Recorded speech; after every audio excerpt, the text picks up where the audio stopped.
Hey guys, it's been a while since I've seen you. Hopefully you still remember me. And if not, this is Sidelined speaking yet again. Today I'm going to talk about dinosaurs. Well, not dinosaurs exactly, but their grandchildren. Any guesses? Yes, chicken. Well, I can sense how many of us actually start ruling at the word itself. But then just like any other animal industry, there are lots of hard-hitting secrets here as well. Ever wondered why KFC, McD or your favorite fast food center is hell-bent on advertising wherever they can? Brace yourselves. Just like any other bird, when an egg is hatched, there is a male chick or a female chick. Feathery little cute beauties, aren't they? Unfortunately, not for some. These chicks are not useful for the poultry, whether they come from the factory farm, free range, or the organic farms as well. As soon as they're born, they're segregated by procedures such as venting. Venting involves the squeezing of the stomach of these little chicks, which force opens the anal sphincter. Males are identified by a little bump near the anal sphincter, and hence their destiny is fixed by us. Being of no use to the poultry as they cannot lay eggs easily, they are separated within hours of birth by processes such as venting and then discarded. But then this is just what happens to the male chicks. Coming to the female chicks, they are classified into broilers and layers. Can you believe that we have manipulated the same species so much that we made her into an egg laying machine or a meat producing machine? Well, the most humane way of discarding these male chicks is to asphyxiate them by toxic gases. Other ways include maceration, in which these chicks are put in a huge grinder and then crushed. In some worst cases, the mother hens are fed with these crushed babies. Drowning is another dreadful, humane way in which they are killed. In some cases, huge pits are dug and thousands of male chicks are dumped into the pit and blazed alive with kerosene or petrol. Sounds disturbing? Definitely. Don't believe me? Go to your local poultry farm and check out which of these ways they use to kill the chicks. Let's talk about layers now. Most of these chicks are forced their entire lives in an area smaller than an A4 size sheet. These are called as battery cages. However, because of being crammed up in such a small space, they end up pecking each other, due to which the poultry resorts to debeaking. Debeaking is the process in which their beaks are cut with red hot iron. After being put in a battery cage, they are artificially manipulated with hormones such that they lay an egg every day, whereas in nature they only lay an egg or two in the whole month. It doesn't end here, however. These battery cages are made of wire and stacked over each other.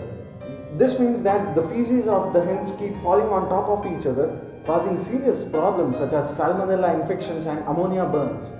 In these cases, there is no space for them to stand in, let alone move around, causing physical deformities such as breakage of bones and other diseases like osteoporosis and skin problems. It's tough imagining ourselves to stay confined in a room even for a day, but these chickens have to face their whole lifetime in just the size of a paper. After an year in the cages, they stop laying eggs and the poultry molts these chickens.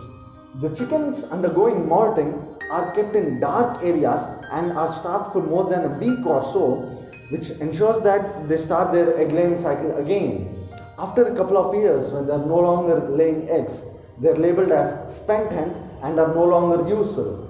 At this point, they are asphyxiated or packed into crates, alive in horrible conditions, and sent in trucks to pet food factories located hundreds of kilometers away.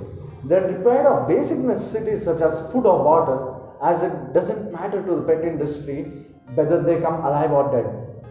Do you still think that the omelette is free of pain? Coming back to broilers, I have a question for you.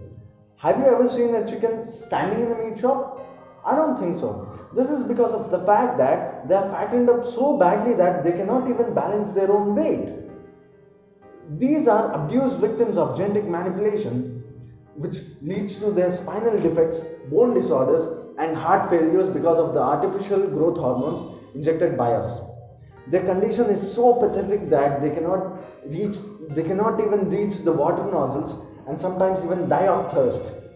These broilers are overcrowded in coops, resulting in unhygienic conditions which again lead to ammonia fumes from the fecal matter. This fecal matter burns their eyes so badly that they cry of anguish. Due to these conditions, there is a huge growth of bacteria such as salmonella and others.